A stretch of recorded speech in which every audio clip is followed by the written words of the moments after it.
মাখন পুরো দেখছেন তাও তালা। হ্যালো হ্যালো সবাই, কি অবস্থা সবার? আশা করি সবাই ভালো আছেন। নতুন একটা ভিডিওতে আপনাকে স্বাগত।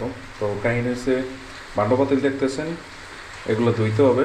আর আজকে বৃষ্টি হইতেছে, আকাশে প্রচুর পরিমাণে মেঘ। তো কাহিনী হচ্ছে যে ঘরে আসি, বউ নাই, বউ গেছে বাপের বাড়ি, তেমন রান্না বান্না করতে হবে। বৃষ্টির ভিতর বাইরে যাইতে মন চাইতেছে না, এই জন্য মাংস ভিজেইছি নিজে। তো ভিজুক তারপরে। আর আমি এত পরিষ্কার পরিচ্ছন্ন না, আমরা একটু ছেলে মানুষরা একটু অগোছলই হই। চলেন আগে এগুলো ধুয়ে লই।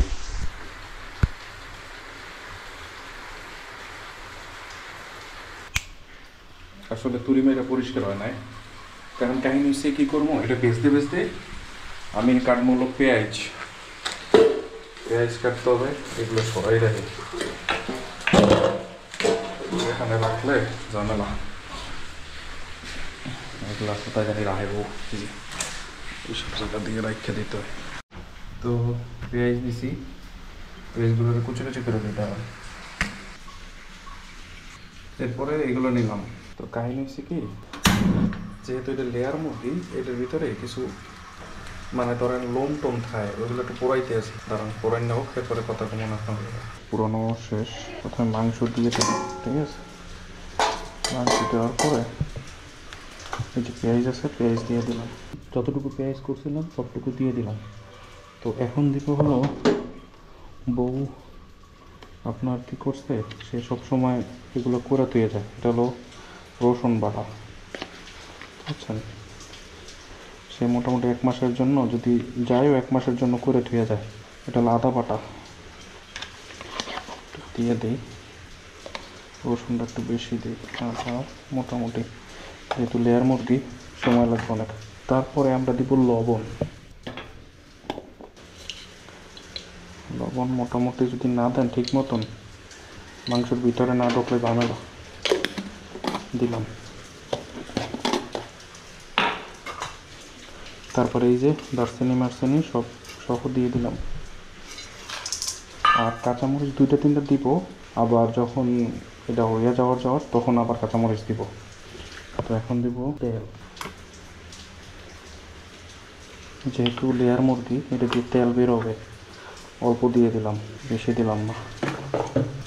তারপরে দিব যে মরিচ, যেহেতু আমি ঝাল বেশি খাই, মরিচের গুঁড়া মোটামুটি পরিমাণে। হলুদ একটু অল্পই দিব, কারণ হলুদ ঝামেলা, এটাই থাক।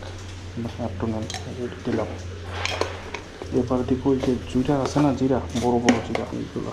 তো এতগুলো বেশি হয়ে যাবে, এই যে থাক। পরে আবার যখন কষানো শেষ হবে, যখন উঠাই ফেলবো, তখন আবার জিরার গুঁড়ি দিব না।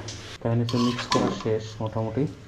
তো এখন আধা ঘন্টার মতন তারা ঢাকনা দিয়ে ডাইকা দিব। আধা ঘন্টার মতো ঢাকা থাক, কোনো জাল না, শুধু ম্যারিনেটের মতন করে রাইখা দিলাম।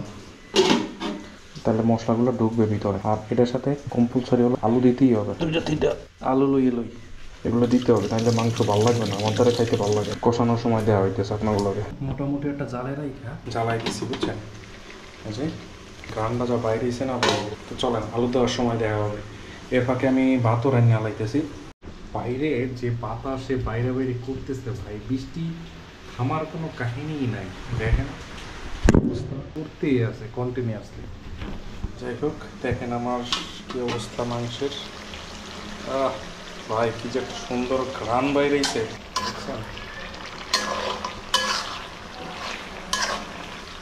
চিন্তা করতেছি আলুগুলো দিয়ে দিব।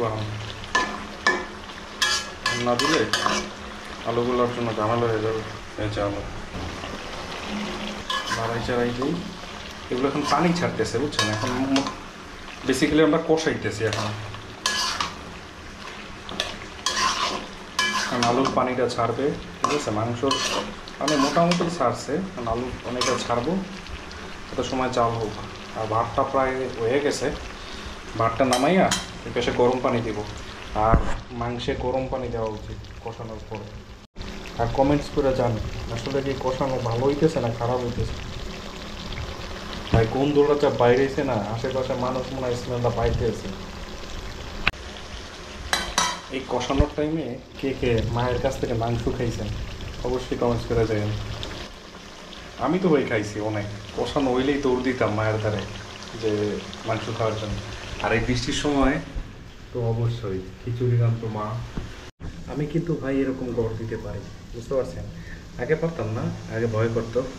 এরকম গড় কে কে দিতে পারেন না অবশ্যই কমেন্টস করে দেন। আর যে যে পারেন সে তো দিবেনই। দেখেন কত সুন্দর। পানি দেওয়ার আগে কষাই না মাংস খাইতে যে কি মজা হয়। এই যে পানি গরম হয়ে গেছে, এটা দিব এখন এটার ভিতরে। বলো করতেছে, এরকম গরম পানি দিতে হবে। দিয়া একটু গুডান দিয়া এর ফাঁকে আম্মা খাইছি, আম খামো। ভালো লাগতেছে না দেখতে? ওইগুলো বলছে কিনা দেখি একটু। নামাইতে হবে, নামাই গরম দিতে হবে না। রান্না মোটামুটি কমপ্লিট। এখন একটু জিরার গুঁড়া, এই যে বউ রেখে গেছে, এটা দিতে হবে। শেষ প্রায় 12 মিনিট। কমেন্টস করে যান কেমন হয়েছে।